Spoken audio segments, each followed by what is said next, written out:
Welcome to the College Football Survivor Show, where playoff survival is always on the line. Here's Bobak Ha'Eri. Hey everybody, thanks for joining us for another off-season edition of the College Football Survivor Show. During the season, we examine the paths for crowning an ultimate survivor in each year's college football playoff championship. But here in the off-season land, there's an opportunity to dig a little deeper in topics facing the sport. One of those that stuck out to me is the issue of overwork in college athletics, not just head coaches, but also their staffs, as rapid piecemeal rule changes have added things like the portal and name, image, likeness, NIL that make an already intense professional calendar virtually year-round. I'm Bobak Ha'Eri, flying solo as my co-host Jahan J. Raja gets on-the-job training as a new dad. You can find us on X and TikTok at CFB Survivor Show, where we have video highlights of the show, run polls, and listen to your feedback. Please take a moment to like, rate, and subscribe to us wherever you get your podcasts. We enjoy your reviews. If they're interesting, we might even talk about them here. So the issue of work-life balance in college sports was something I've been wanting to explore for a while, even before the recent stories of college coaches heading into the NFL. Most notably, Boston College head coach Jeff Hafley's surprise departure last week to become the defensive coordinator of the Green Bay Packers. Well, we hear about it every offseason. I mean, right now, is Chip Kelly going to stay at UCLA or is he not? Who knows? Maybe as we're recording this, it'll be announced that he's heading somewhere. But coaches have been grumbling about the current calendar for a few years now. One of the candid voices was actually one of the most successful voices, Georgia head coach Kirby Smart, after winning his first national title, talked that summer about the burnout he was feeling heading into the 2021 season. But not all coaches have that opportunity to be so candid, or maybe over possible concerns of pushback on the fact that they're already paid so much, maybe because of fear of turning off future employers. But college players are becoming more open to discussing and addressing their mental health and well-being, and I think that's perhaps a trait of Gen Z. The coaching ranks shouldn't be ignored as well. So for a discussion like this, I wanted to bring in a subject matter expert, someone knowledgeable about the industry beyond just anecdotal evidence, someone who's dug a little bit deeper. Matt Huml is an associate professor in the sport administration program at the University of Cincinnati, researching human resources in college sports. He's an author of numerous articles and papers on the subject and has presented widely. He is a fellow of the North American Society for Sports Management, as well as the College Sports Research Institute. He's a host of the State of Sports Management, a podcast focused on the academic faculty experiences of those working in the field of sports management. And you can find him on X, or aka Twitter, at Matt_Huml. Matt, Professor Huml, thank you for joining us. Well, Beck, thanks for that introduction. That was way too kind and way too loaded with superfluous stuff, but I appreciate it. Welcome to higher education, where we throw titles and all kinds of designations on things that maybe aren't that meaningful. Oh, hey, I'm a lawyer by background. You should hear how we introduce each other at CLEs. It's ridiculous. It's just like everyone's patting each other on the back. Like, we always joke. I mean, the biggest insider joke for those in the legal profession is when somebody announces they were designated a super lawyer or something that whatever the local magazine for attorneys likes to tout, and it's like, no, your peers all just agreed to vote for you, and then you vote for them, and it's kind of like we're all super lawyers, and it sounds good to the lay people, but it's smoke and mirrors, baby. That's what we're all about. But to get to this, I mean, just to lay some groundwork here. I mean, you and your colleagues have had the opportunity to survey literally thousands of employees in intercollegiate athletics for your research, from coaches, assistant coaches, administrators, various staff. I mean, you've had a chance to draw from an enormous amount of data, if I'm correct. Yeah, and to give some background, we had started hearing from the practitioners, the people working in athletics. We would just be talking to them at meetings or whatever, and just hearing about, like, man, it's just really tough. I think a lot of people are not understanding the difficulty, the hours, the arduous challenge that they go through, because as you talked about, like, you see Kirby Smart, you see him in front of press conferences, and you hear that he works hard, but obviously he's extremely well compensated. So there's a give take with that. But there's hundreds of other employees at Georgia that are making the show happen, and they're behind the scenes, and therefore they aren't making anywhere near what probably are making whatever Kirby's making on a week by week basis. And it just becomes a challenge, and everyone's trying to move up. And so you hear about that, but it did turn into that that was kind of the trigger of wanting to look deeper into this. Like, what is everybody talking about? Everybody seems to be frustrated. Everybody seems to be talking about burnout, or telling us about things that sound like workaholism. But is this an actual? Are we just hearing little anecdotal moments from people, or are we actually diving into the data? Everybody feels that way. Before we move forward, I always like to, because some certain words I always worry that, the general public has different definitions. So when we talk about workaholism, how do we define that? Yeah, and I love workaholism in the sense of it's a word that's very theory driven, but it is one of the few words that I think a lot of people just throw around in conversation. Like, "Oh, I feel like a workaholic, even if it's just like this week or so." But I call like workaholism is like this overzealousness of activity of commitment for work. And so what I mean by that is, I'll just say this: like, I played pickleball earlier today. I love playing pickleball. To me, it's a positive. But at some point, I can get so inundated or focused on that it questions, it becomes workaholism. And I bring up pickleball because all of us, many of us, especially former athletes or whatever, became overcommitted to a specific sport, baseball, basketball, and it becomes like an obsession. And so to me, it's just more of, are you constantly thinking about your job even when you're not working? Are you having a hard time unplugging from your work responsibilities and transitioning to anything else, even if it's fun? Is this something that you purposely make more work for you because you stay connected to those things? So that's a little bit more of like how I characterize what workaholism is. I can't help but think of that Jim Harbaugh quote that gets bandied around. Attack each day with an enthusiasm unknown to mankind, and you get these individuals who are just like on a whole other planet when it comes to that. And then you're like, are they kind of normalizing what some people Right. might not be able to do and have a healthy lifestyle, but kind of moving to the sort of again, having that opportunity to interview thousands. I mean, what are some of the, or I should say survey thousands, what are some of those top level takeaways that you've noticed, you and your colleagues have noticed about what's been going on in college athletics for a lot of these people working in the industry? Yeah, but like I think that's a great way to preface that, because I think all of us, especially assuming everyone here listening is like a college athletics enthusiast in some way, shape, or form. But we can talk about like in the last 25 years, man, it feels like college sport has rapidly changed. It went from you used to be able to watch a couple games on the weekend to be available on ESPN or like ABC, and it's gotten to the point where now like all Power Four, a huge chunk of Group of Five. And as a Grand Valley State alum, you can even watch some D2 games like on streaming online pretty easily. So right now, it's gotten to the point where the media empire that is college sport has grown so much and has brought so much money, therefore, into the system, that there's been this extremely like this increasing umbrella of coverage, whether it's media relations folks or there's greater compliance concerns, NCAA investigations. People are looking for more sponsorships, and it constantly needs to grow because within college athletics, it's just not for profit business. So you need to mirror expenses on the other side. If you bring in, like I'm sure Texas or Ohio State athletics is probably going to bring in $200 million this year, maybe even more. You need to find expenses almost to cover up for that, because you being a non-profit business, you need to seek out. So that becomes this growing avalanche of expectations. It's a growing avalanche of pressure.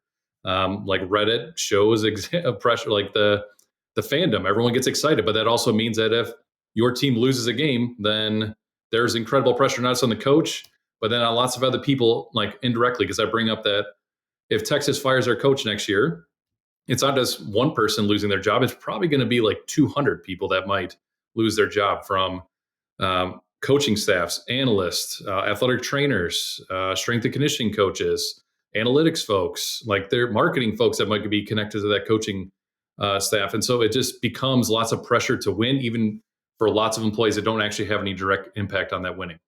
I love that, because I mean, most people don't think about the fact that, for example, I can think of two of the most prominent coaches in the last few years.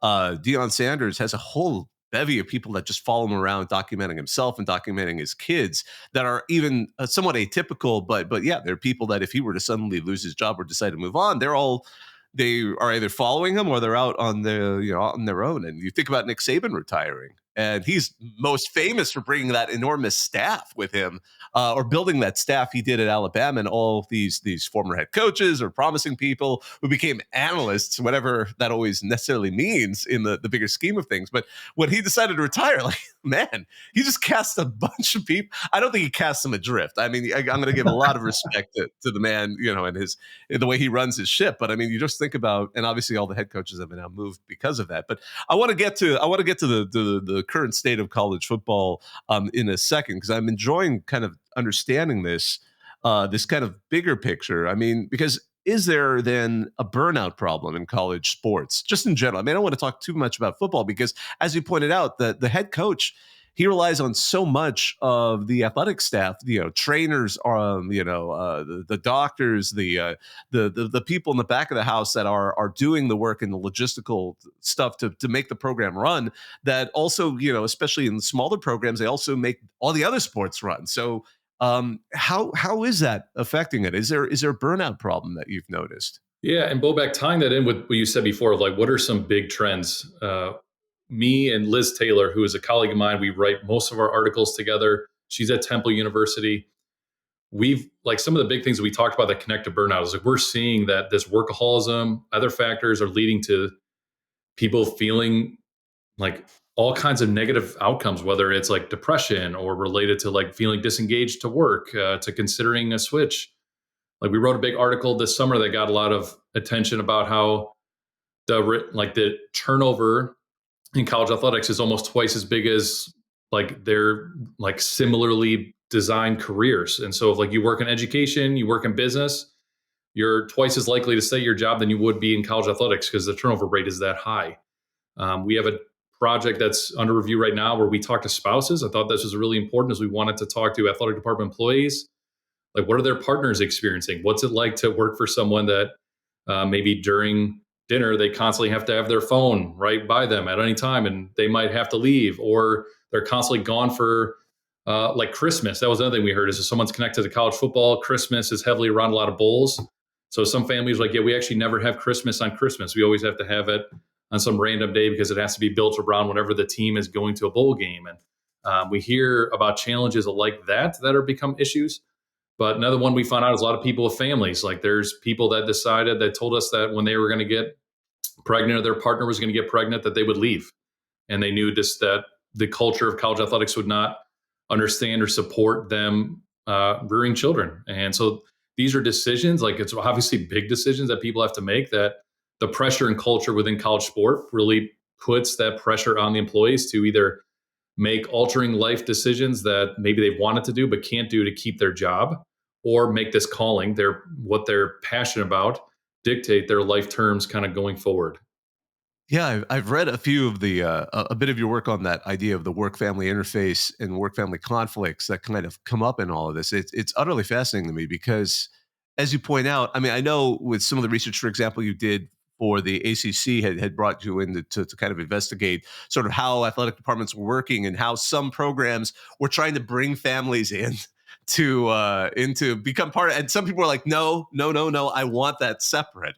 And there's this kind of like, there's no one way to do it. Because again, there's so much individualism here. It's fascinating because also, I mean, God, there's so much to unpack. Like literally any one of your answers could be like a 30-minute show in and of itself, or even a 60-minute show, or even a lecture if we're going to go in the more academic sense. Because we talk about, for example, some coaches don't think you can have a family and do it. Some try to make a family. Some seem to make it work, and others, you always wonder when they say they have to leave their job because of family. Is it because of family, or did you do something and you're just using that as an excuse to parachute out? Better to jump than to be pushed.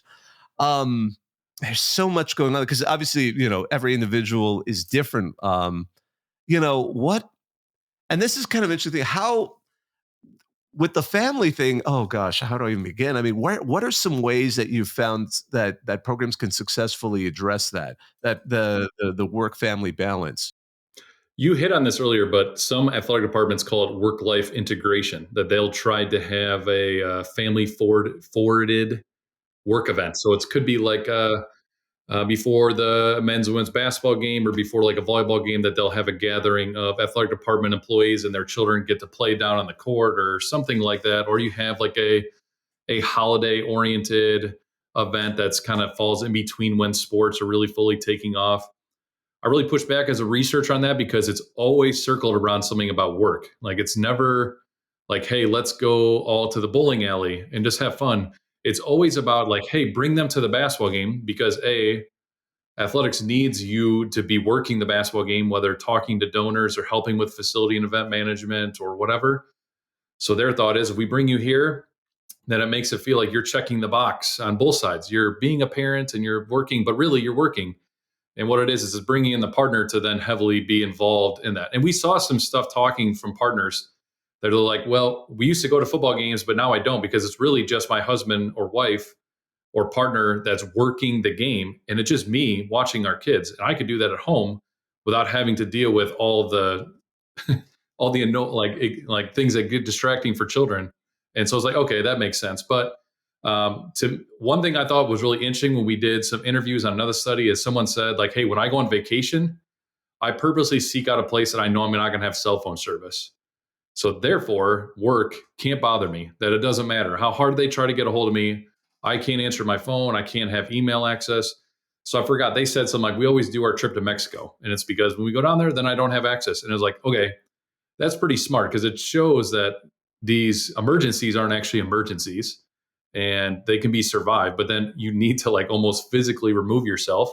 And then they realize that they can take a vacation. So that person was purposely seeking out, like saying, we only do vacations. Like we'll go to Europe, we'll go to Mexico, but we only go to places where they can't be contacted. That's a brilliant idea. So much of this has made me think of analogies in like the earlier tech industry, like the idea of going to some place where, oh, my phone doesn't work, or but and of course sometimes the work family. I love it. Work life integration. It seems like a euphemism for no, you don't actually ever stop. You almost think it's like when tech companies announce that, like, oh no, we put showers in at work. Why? How long are you expecting me to stay here? Especially with the .com boom when that was starting to become. I remember I was in college at that time in the 90s when that was really starting to rise up. And we were all like, that sounds so cool. And then somebody said, like, but wait, when do you actually go home? Yeah. Hey, let's put cafeterias in our building. And like, you don't have to leave to get food. And it's like, well, it sounds great, but just stay at the Googleplex until they eventually lay off a ton of you. But, it's just one of those kinds of things, does this tend to only happen, I would say, at big time college sports, or is it happening at all levels? And is it something that's been bleeding into those other levels, or has it always just been at that stage for some of the folks at, like, let's say D2 or D3? yeah, it's not anything that we've looked at specifically. We have the data for it. I can tell you from seeing the qualitative responses, I think there's almost a different type of burnout. If you are working at LSU, you probably have burnout because of the pressure, because there's such high expectations. If you're working at Arkansas Fort Smith, which is a D2, your burnout's probably more that they're expecting you to have multiple responsibilities that LSU would hire 3 people to do those 3 things. But I'll just stick with Grand Valley State. But Grand Valley State might hire you to do all 3 of those things. And there probably is an understanding that you won't have to do them at the level that the 3 LSU folks are doing, but they're expecting you to paper over as much of anything that gets lost to the cracks and to do those things. And so to me, that burnout is probably at a higher level of when things are on, there's no break because you have to fill one of the other roles that you've been responsible for. And so we see a lot of that at the D2, D3, lots of shouting back to us about like we have to wear so many hats, as they call it, within our roles. Yeah, I always sympathize, for example, I deal with sports information directors, and the ones at D3, they are literally the only person. So every sport. And then it's fascinating because some of the conferences will split up because the conference doesn't have like a huge staff for managing a sport. Like one SID will agree to be like, all right, I'll take care of all basketball, like conference level stuff, in addition to my task as being the only sports information director for the university. I mean, it's fascinating stuff, And just thinking about the rise of lower level division sports, because, for example, I mean, your own alma mater, I mean, I know now the Anchorbone Classic, it's like a big deal in D2 football because it keeps rising up. I mean, even though it's not quite the same as Division One or FBS level, now it's becoming more pervasive. And as D2 is sort of like, oh, let's try and get game day to go cover that, which is neat and everything. But man, I feel bad for the staffs because even at FBS level, I remember when App State got game day, that entire university, you could not get communications in or out because they were just in the bunker mode. Like, we have a national show coming to, Boone, North Carolina. Like, we only have like one road in and out of town. How do we do this? So it's fascinating to see how some of these things develop out. Well, Bobak, what you said there really, one thing that sticks out. So people that aren't familiar with D2, D3, I think lots of people like they have their favorite D1. Like at Grand Valley, there's a new baseball coach there. They like moved on from baseball coach that had been there for a long time, and they hired a new coach this spring. But if you go on the baseball page, just to show you SID, lack of like coverage, the last update was that they hired the assistant coaches in July, and there's no news posted on there since then. And I'm guessing Grand Valley baseball starts in a couple weeks. Like the schedule's up, but there's no press releases. There's no information about like who's on the team besides if you go on the roster page. Or like LSU football is going to probably have, I don't know, probably 10 stories or 5 stories since the beginning of the year, even though they haven't played a game. And so that just shows, like, you bring up sports information, there's this lack of coverage. You have a certain small select group. They probably need to focus only on the sports that are active, and everything else kind of has to fall off. The College Football Survivor Show, where playoff survival is always on the line. You touched on this a little earlier about the turnover rate, how it compares to, corporate and other areas in higher education. Obviously, it's not universal across the board, but why do some programs do better than others in terms of retention? And is it a positional thing? Is it a seniority thing? Is it sports related, like some sports more than others? Have you been able to get anything to glean from the data that you've gathered? Yeah, there's a lot of thoughts there, but yeah, there's probably a lot of factors. I would say, like pressure to win, like how willing are your donors to push for certain people to leave? Because again, we're looking at retention rates. If you do fire your football coach, it's firing the entire staff. It's firing auxiliary people. You're probably getting rid of some staff members, some athletic trainers. So that automatically has a huge retention loss because you're probably firing. It could be up to 200 people, but it's probably more like in the 60 range that you're probably firing. And that ends up having a big difference. Now, having good, like big leadership, we have a whole bunch of comments about people saying like their boss is a big reason why they've stuck around. Like when people are talking like how do they make their work-life balance work, or their work life, trying to do the best they can to balance that. A lot of them is talking about, I have a really supportive supervisor. I like this person understands my family responsibilities, all that. And then another one that I know is money. Like it's an open secret in athletics about what schools are going to pay and what schools aren't. So it could be that you go to a school that doesn't pay very well, but you just know that in a year or two, you're going to jump to another school that has a very similar title, but it's going to mean that you get paid an extra $10,000 or $15,000. And at the lower level, that's big because these people are making very little. They're a lot of times being taken advantage of for their passion that they love college sport. And it might mean that you're working 30,000 and you have to work every football game and get it prepped and get the field cleaned up and do prep ahead of time and all that. And if there's weather issues and all that, and then this turns into how long can you do that? But yeah, so I'd say money, leadership, pressure potentially to terminate people, especially the high level for Power Five. And then also, like, is your school in a place you want to live? If you're at a D2 or D3 school in a really small area, you might have a real motivation to leave and go to, I bring up University of Tampa. They're a D2 school, one of the few D2 schools that's in a major metroplex. They might have higher retention rate because the surrounding area has much stronger family benefits. Oh, it's so funny because an interesting extreme that I just wanted to anecdotally bring up is years ago, I interviewed the Mountain West coaches, and one of them talked about the difficulty at San Jose State. They weren't a San Jose State coach. They were just being polite. They weren't like trying to negatively recruit or anything. They were just like, it's tough at San Jose State because the assistants get paid comparable amounts for a G5 program, but you're in Silicon Valley, so the money doesn't really go anywhere. It's like it's struggling. So he's like, they at the time, he's like, they tend to recruit really young guys or people who are already kind of like, maybe they were a head coach at one point. They just kind of want to keep their toe in the water a little bit, and they're willing to move out there. But I mean, again, I love each of these questions because we could drill down so deep. But you brought up in this, talking about the pressure on these head coaches, and I've heard you talk about the radioactivity ring of coaches and how that affects those around them. And I can we talk a little bit about that, because it's an utterly fascinating concept. Yeah, it's It's something I'm working on right now. I have a project that was led to this, like toxic ring. I almost called it like a radioactive ring, that the closer you are to a coach, the more toxic or toxicity that you're receiving as an employee. And I meant in the sense of, like, Kirby Smart gets paid a ton of money. Kirby could be a great guy, a terrible guy. But the thing is he has incredible amount of pressure to do the things that he does. And he's obviously very successful.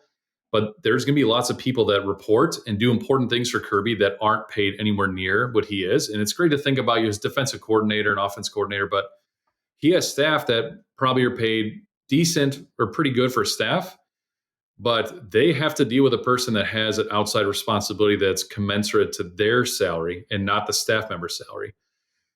This is like what leads to, like, okay, should we be rotating around those people so they aren't exposed to this radioactive material all the time, that the staff for Kirby or for whoever should be rotated to a different sport after a while, so then that way they can kind of take a breath and don't feel like they're constantly in that pressure cooker all the time.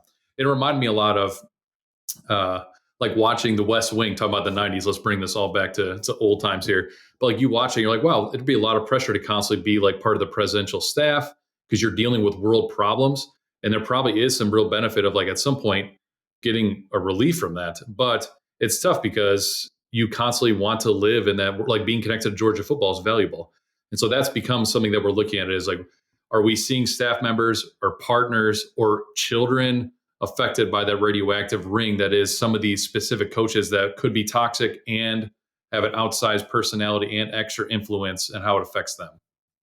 Yeah, so I mean, and just to kind of explore what you're talking about. So they could be a great person, but the expectations they have to put on everybody. Because I used that Jim Harbaugh quote earlier about, like, the level of passion that he was bleeding out in everything he did, but they put that expectation on everybody. And if you want to impress the boss, you want to kind of act like the boss. But if your boss is someone who has a level of intensity for their work that may or may not be healthy, but let alone for most people, they can't do that.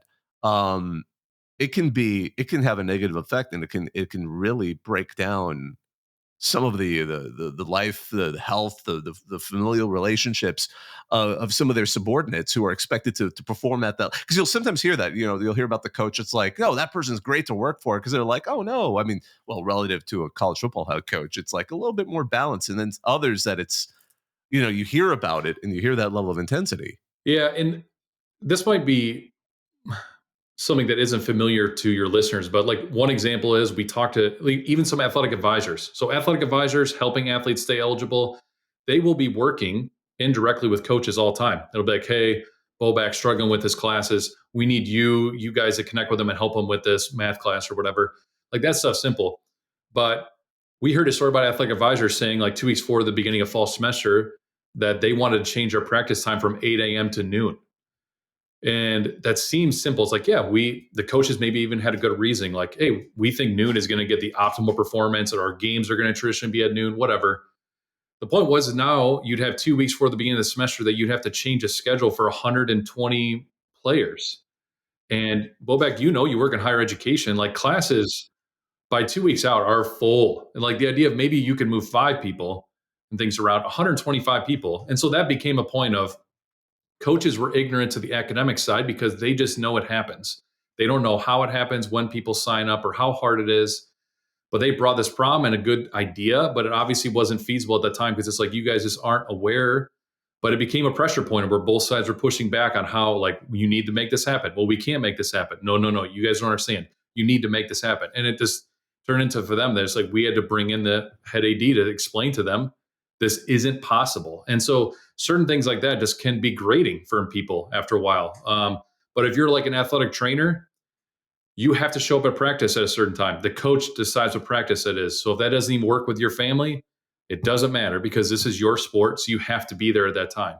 So a lot of people kind of have to march to the coach's drum of when things happen, even if it's not advantageous to their schedule.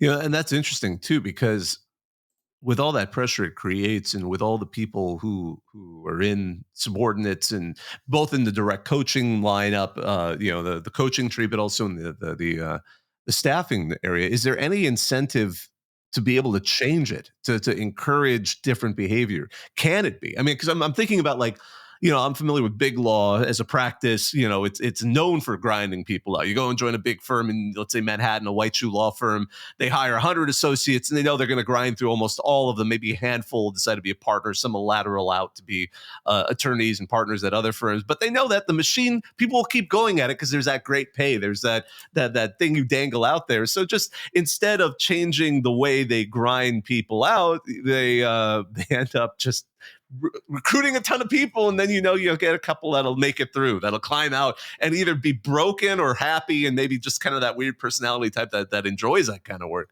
But is that what we're going to see? Kind of sorry to go with that far in an analogy, but I look at some of these young coaches who want to be, because there's so many people that want to be college football coaches or head coaches or maybe NFL coaches, but they know that there's this grind, and you'll sometimes see, I pay attention to a couple of Twitter accounts that are really in the like football scoop, places that are for people that want to climb up into the industry. And you'll see like, hey, they're looking for an assistant. The pay is $25,000. The pay is $35,000 in 2024.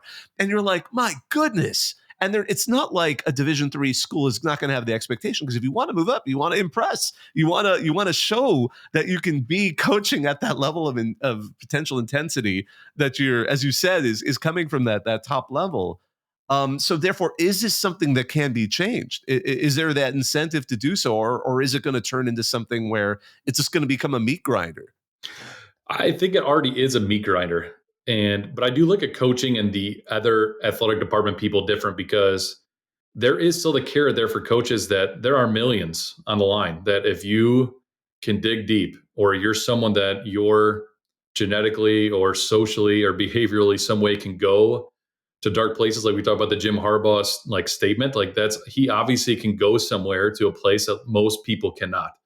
And then there's people like Kirby that are insane recruiters that they'll never be able to give that up. And like some of those people have benefits where they just know, like, I'll just grind my way to the top and I'm willing to put up with that.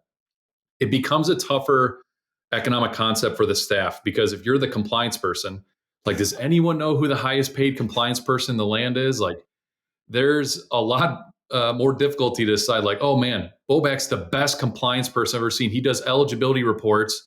Like, he can do them left-handed, right-handed better than most people. Like, no one really cares about that. But the problem is there's huge pressure on those, because it might be like, hey, we found Bobak. He's this 5-star running back at Louisiana. We need you to figure it out. And they figure it out. Like, they make it happen.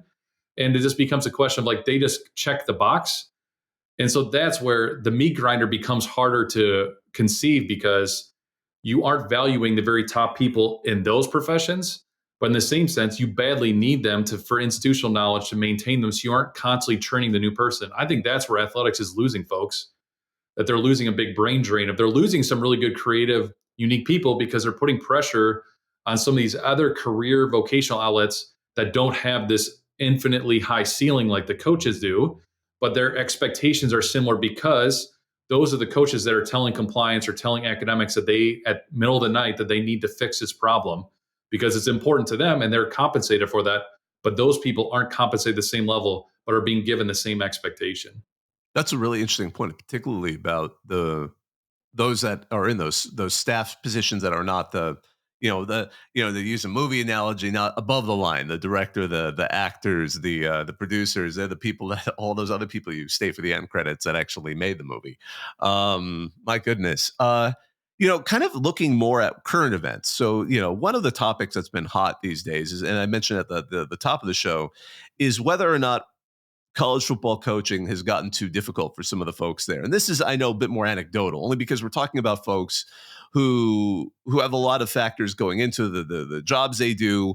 And one of those is Hafley at Boston College. He's departed to go join the Green Bay Packers as their defensive coordinator. And it's been interesting. And I'm going to be respectful that there are some opinions that I think were a little bit more controversial, saying, oh, this is actually just a sign that college football has become too difficult, the calendar, which is granted completely chaotic now because incremental changes.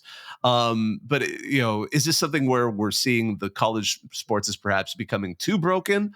Or is this maybe just is this some people maybe reading too much into it? Because there's certainly been some pushback from other folks in the sport who've said, like, maybe dial that one back. There is a problem, but I'm not sure it's become a critical tipping point. I think people are having issues with NIL and they're trying to find outcomes or like a symptom of showing of those issues. And this is where I don't think people are fundamentally have a problem with paying, like compensating, especially for name, image, and likeness. That's obviously it's been implemented and it's probably here to stay forever. But I think some people are just worried about how much college football economically or as a product has changed in the last even just 5 years. I know we talked earlier about like in the last 25 years. To me, it's just more people are seeking out a symptom here that I just don't think exists quite yet. The people that are leaving, you mentioned earlier, Chip Kelly has been interviewing. That seems to be an open like discussion going on. Jeff Hafley left to become, what is it, the Packers defensive coordinator. And then the Kentucky offensive coordinator went back to the Rams. We've seen a few of these, but all of these movements have been players that players, all these coaches that have this well-established experience in the NFL. So to me, it makes obvious sense that we move from that. Would there be a benefit in perhaps, and I mean, this is, I don't know if it could be done, but it would be, we'll worry about how it would be done, to almost mandate a break for coaches. And I say that only because I am good, decent enough friends with an NFL assistant coach who had been a defensive coordinator at the college football level. And he does exactly that. Like when the season's done for his team, whenever it ends, he goes on an international trip and just, I actually the first time I got to meet him, I went out with him to dinner and I wanted to talk about college football and he did not want to talk about football at all. He's like, he's like, he's paid to do and live and breathe that stuff. So do you think the NFL has that benefit that college, because of the incremental changes, like we add the portal, great. We add NIL, great. Then suddenly the coaches are like, wait, so my players can now leave at any time and I always have to fight to kind of retain them, something that you don't have to do in the pros. Is that something that could be addressed in a systematic way with some mythical organization that hopefully will be created, because the NCAA certainly isn't it now, that could kind of create that force that break for that mental well-being of the coaches that are out there? Yes, it is. And it probably comes from, what is it, the AFCA, American Football Coaching Association. Right now, they do recommend stuff. But I know, like, for example, a lot of the head coaches do protect themselves. There's very strict rules on when head coaches in football and head coaches in other sports can go out and actually actively recruit in person. And part of that is self-preservation. It's like, hey guys, if we all get together and decide that we're only going to have like two-week periods where we can go out and recruit, then we don't have to do that. Like we just have 2 weeks where we're out there grinding, and then we're mandating that the rest of the time we can't. So the same thing could happen. Is like, hey, we're just going to say for the entire month of April and May that you can have no contact. You can do no recruiting. You can do no communication.